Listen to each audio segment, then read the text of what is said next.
15 November 2013 সালের ঘটনা। অভিযোগ ওঠে অর্থ পাচার মামলায় তারেক রহমানকে সাজা দিতে বিচারকের মাথায় পিস্তল ঠেকান তৎকালীন আইন সচিবের নেতৃত্বে একটি দল। এরপরও মাথা নত করেননি বিচারক মোতাহার হোসেন। হত্যার হুমকি উপেক্ষা করে খালাস দেন তারেক রহমানকে। এরপর বিচারকের জীবনে নেমে আসে ঘোর অন্ধকার। এক পর্যায়ে দেশ ছাড়েন ওই বিচারক। হাইকোর্টে এসে অবশ্য তারেক রহমানের খালাসের রায় বাতিল হয়। দেয়া হয় 7 বছরের কারাদণ্ড। আর সাজা বহাল থাকে ব্যবসায়ী গিয়াসউদ্দিন আল মামুনের। লন্ডনে অবস্থান করায় এ রায়ের বিরুদ্ধে আপিল করার সুযোগ পাননি তারেক রহমান। মঙ্গলবার মামুনের আপিল মঞ্জুর করেন সর্বোচ্চ আদালত। ফলে খালাসের সুবিধা পান তারেক রহমানও। নির্দোষ সাব্যস্তে গিয়াসউদ্দিন আল মামুন সাহেবকে এই মামলায় খালাস দিয়েছেন।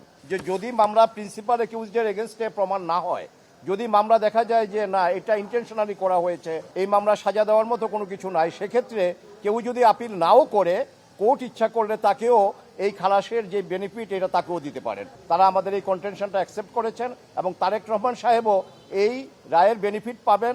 অর্থাৎ আমরা বলতে পারি যে উনিও এই মামলায় নির্দোষ সাব্যস্তে খালাস হয়েছেন। ইনসেক্ট রিপেলেন্ট মাস্টার ব্যাচ যুক্ত আরএফএল ওয়াট্রো, কাপড় যত্নে রাখার নাম্বার 1 সলিউশন।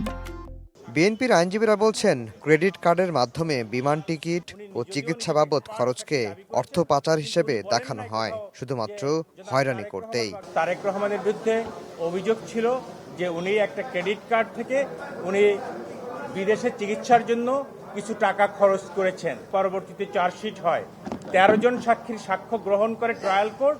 সেখানে আমেরিকা থেকে এফবিআই এজেন্ট জেব্রাকে নিয়ে আসা হয় সাক্ষী দেওয়ার জন্য, কিন্তু উনি বলেন নাই কোথাও যে জনাব তারেক রহমান বা গিয়াসউদ্দিন আল মামুন মানি লন্ডারিং সাথে জড়িত ছিল।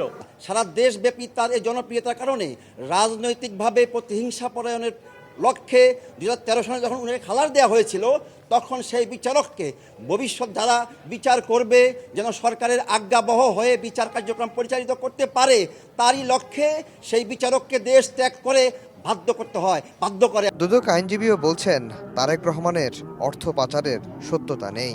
এছাড়া মামলার ক্ষেত্রে মানা হয়নি আইনি কোনো প্রক্রিয়া। টোটাল কেসে তারেক রহমানের বিরুদ্ধে লন্ডারিং এর কিছু নাই। সেখানে আছে যে সে কয় লক্ষ টাকা একটা অ্যাকাউন্ট থেকে খরচ করেছে। খরচ তো আসলে পাচার না। অর্থ পাচারের এই মামলায় খালাসের মধ্য দিয়ে তারেক রহমান মামলামুক্ত হলেন। তবে একটি মামলা চলমান থাকলেও সেটির কার্যকারিতা স্থগিত রয়েছে বলে জানিয়েছেন বিএনপির আইনজীবীরা। আফজাল হোসেন, সময় সংবাদ, ঢাকা।